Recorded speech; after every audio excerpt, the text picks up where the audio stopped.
In this video, I'm going to walk you through the results of 5 new studies that answer some of the most popular questions in fitness. 1. Is it okay to train fasted? A new meta-analysis compared a number of studies that compared groups that either trained fasted or fed. There were no significant differences in muscle growth or strength development, and fat loss was greater in the fasted training groups. However, the difference in fat loss disappeared in a subgroup analysis, and if you look at the effect sizes on muscle growth and strength development, they all moderately favored the groups that were training fed. So overall, it seems that in the studies, even though some of them tried to correct for energy intake, people end up eating a little bit less when training fasted, therefore explaining the trend towards greater fat loss, but somewhat worse muscle growth. It's important to note that the meta-analysis was limited to 4 studies and all of them had major caveats, such as being on Ramadan fasting specifically or including very non-serious trainees. In multiple of the studies, total volume loads were equal in both groups. We recently conducted one of our own studies on this topic, which was not yet included in this meta-analysis, and we found that in serious lifters, there was actually a difference in total training performance, and importantly, this difference widened over time and was associated with worse gains in strength, at least on some measures, in the group that was training fasted. So, in people doing high volume training, very serious lifters that are really pushing themselves to the extreme, fasted training is likely suboptimal to at least some extent, and I would expect that in the long term, it's probably not ideal for muscle growth either. But, based on the current research, the differences are not statistically significant in the majority of studies. Therefore, if you really prefer to train fasted and you don't want to get in a piece of chicken and a banana or something like that, then sure, go for it. It's not going to make a big difference in your gains. Psst, hey, are you a serious lifter that wants to take their physique to the next level? Or maybe even turn your passion into your career? Or you already are a fitness professional? Then check out my online personal training certification course. It's really good. You really will be receiving what I consider halfway to master's level education in how to train people and how to control their diets if you get through the Mette Huntsmans PT course. 2. What is the optimal step count? Many people these days track their step count, and it's good to have an idea of what to aim for. A new meta-analysis of 31 studies found that higher step counts in general are associated with better health, both physically and mentally, on basically all fronts.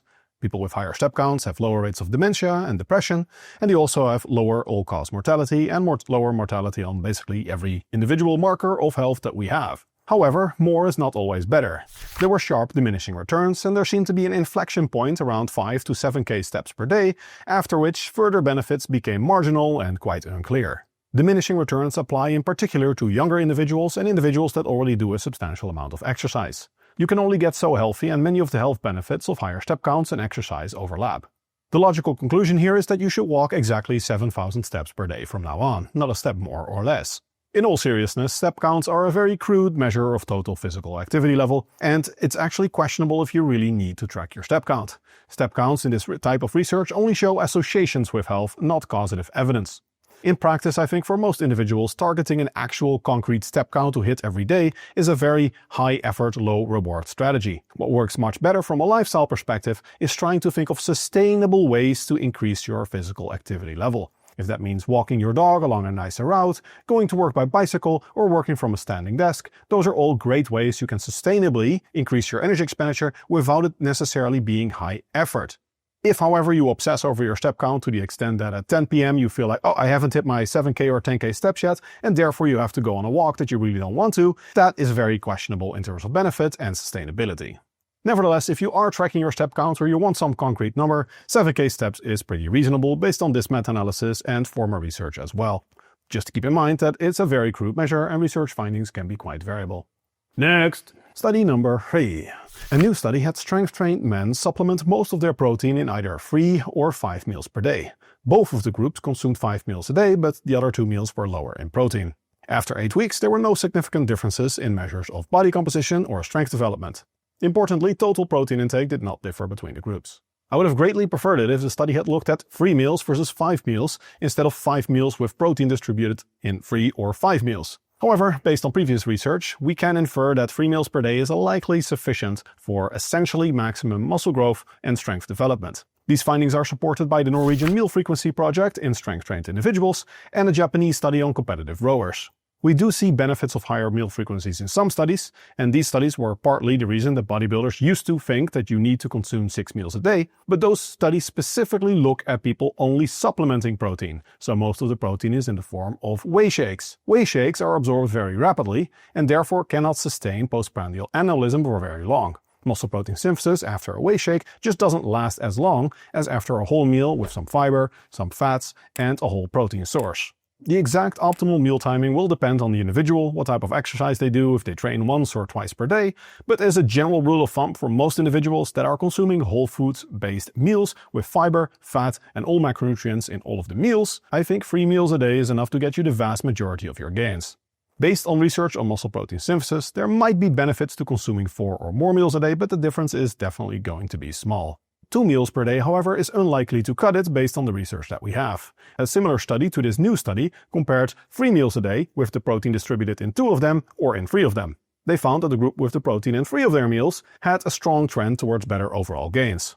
This doesn't mean you can't build muscle on 2 meals a day, but for most individuals, 3 meals a day is likely going to lead to more muscle growth. 4. If you're interested in optimizing your health, should you be fasting?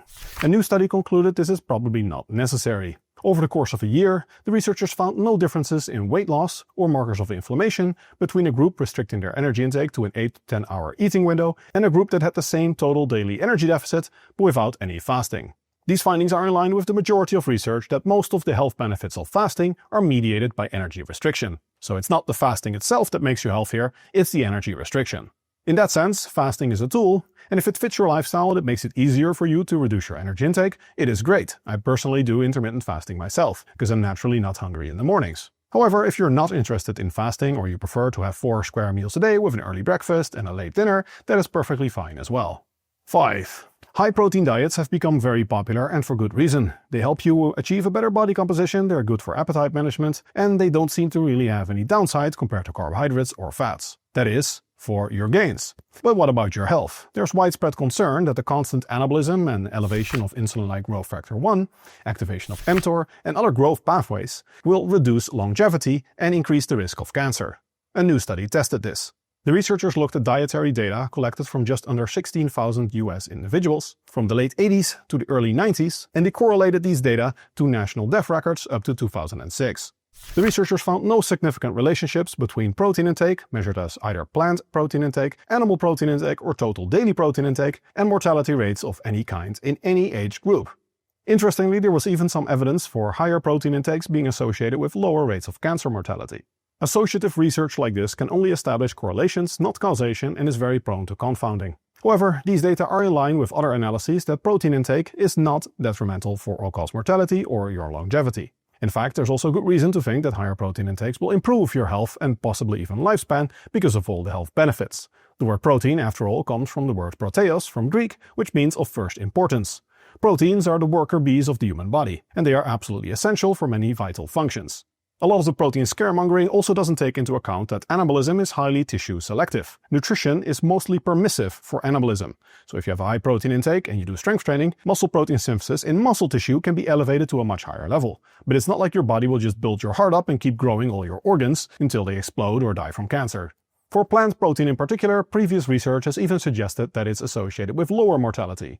So overall, while certain high-protein foods may be healthier than others, protein intake per se does not seem to be a significant health risk. If you like this type of evidence-based content, I'd be honored if you like and subscribe. And if you want to go into a deep dive of how to build muscle in the most optimal manner possible, check out my online PT course. You'll learn absolutely everything there is to know about how to take your physique to the next level, as well as develop strength, health, and how to stick to your diet. Check it out.